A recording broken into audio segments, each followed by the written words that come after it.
Good afternoon. So today is April 18th. It's a little past 1 o'clock in the afternoon, but since it's a very cloudy day, it's not very bright. Yeah, it is bright, but not really, like sunny. So here, like I think I had never before made a video of this part.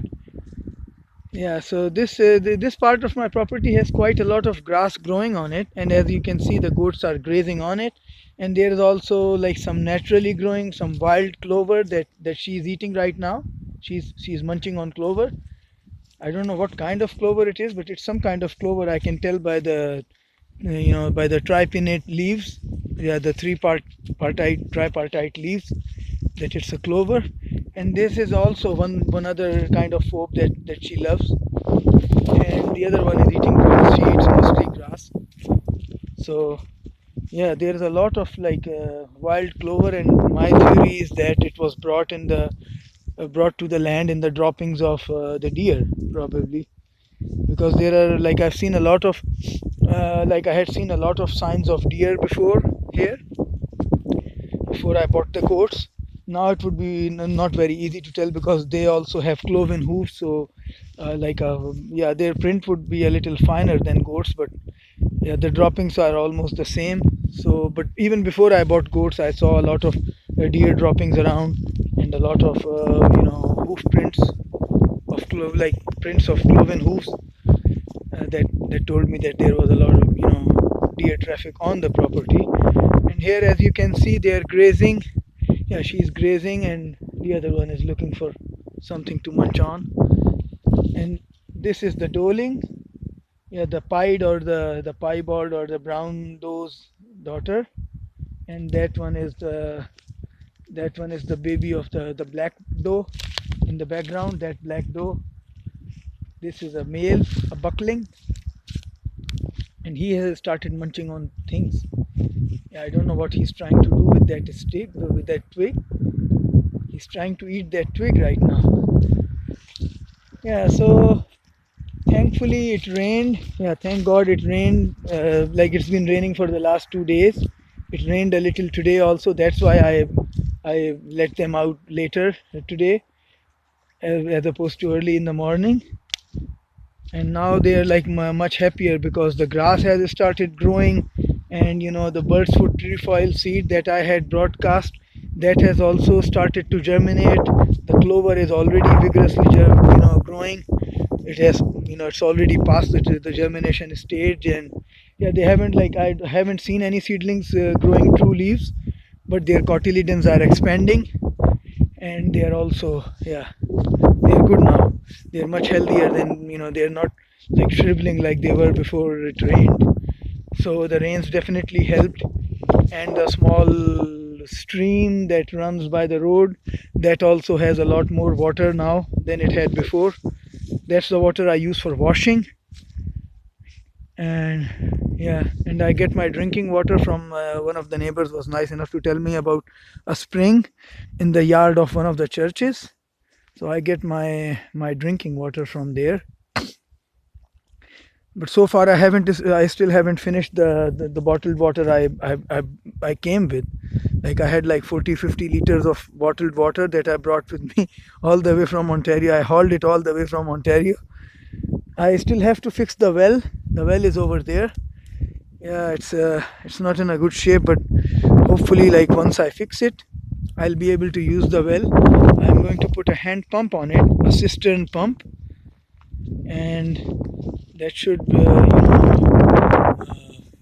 make up for the lack of electricity. I will be able to use the well even without electricity with that cistern pump. I just got an estimate, like, from Home Hardware yesterday. I went there and I figured out what things I would need for that. So yeah, I'll soon fix that well also, like in 2 weeks time. So right now everything is fine. As you can see, the goats are happy, they are healthy.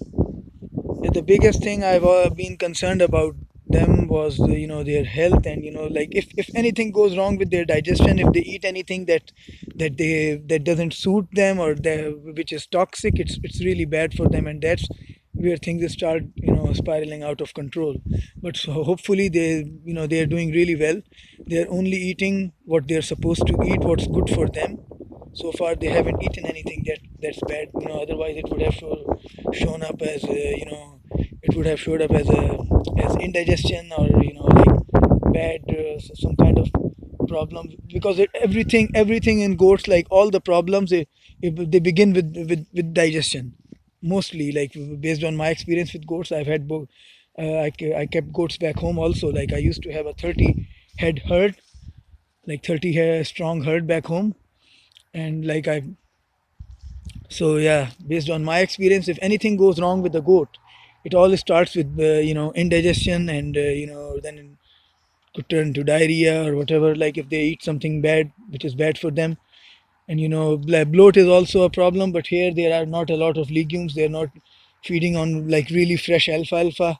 It's clover, and I think clover is much better, like when it comes to causing bloat.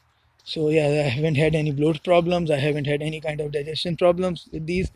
They've been feeding their kids very well, and they've been making good use of whatever vegetation there is on the land already. And it's only going to get better, because the summer is like it's just starting. It's just around or might have already started.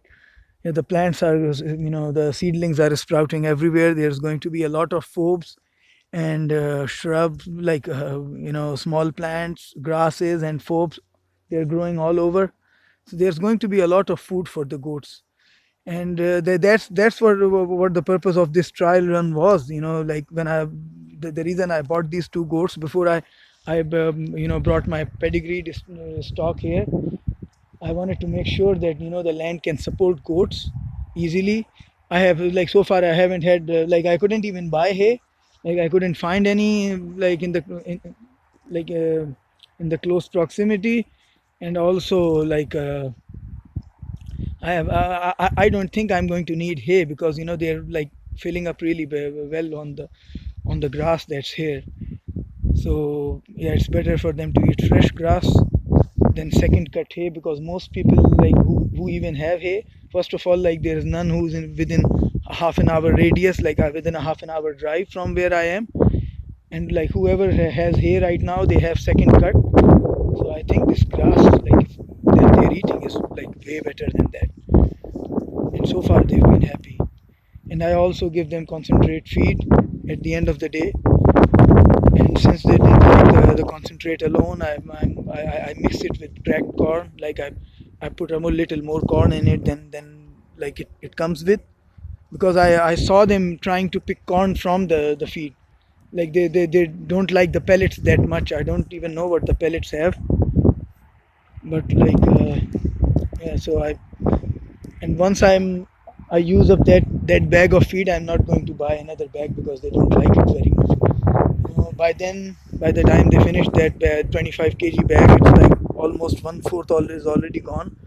Yeah, there is going to be more grass, and like more natural fodder for them. So I won't need to buy, like only going to supplement them with cracked corn, because they love corn. Yeah, so that would be good enough for on its own to fill their bellies. And as you can see, they're like happily grazing. So this part has a lot of grass here. Yeah, this is, I think, the area where the house stood. And all these big gashes in the ground, they are caused by the guys who cleared the land, the forestry company, dragging trees, like dragging trees through this part. Yeah, so it's like really messed up the grass, and the whatever the once used to be the backyard of the house, with the, like, there must have been a lawn here, but they just mowed through, like just plowed through the lawn with their, like, when they drag the logs here. Yeah, so this video is going to end soon. So here they are again. I don't know what's wrong with my phone. It never makes a longer than 10-minute video, but that's fine. Like, they're easier to upload. I'm already out of my phone data. I'll have to go to town and find some Wi-Fi to to be able to upload it. But anyways, have a nice day.